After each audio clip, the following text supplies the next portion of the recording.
C'est les vacances, gna gna gna, tout ça crâné sur les réseaux là. C'est pas les vacances pour tout le monde, ok?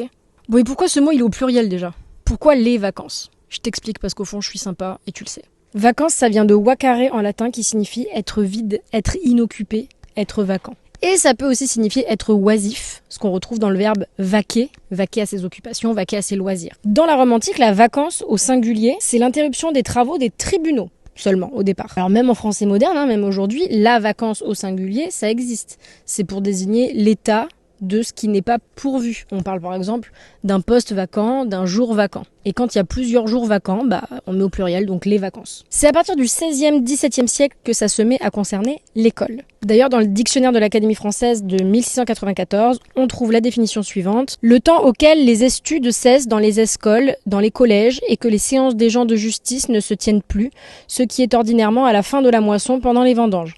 Donc temps mort pour les écoles et pour les tribunaux. Et puis au XXe siècle, avec les congés payés, c'est là que le mot vacances s'emploie également pour les adultes et pas uniquement pour les personnes qui bossent dans le domaine de la justice. Bon, dis-moi si t'es en vacances. Enfin non, réponds que si tu n'es pas en vacances.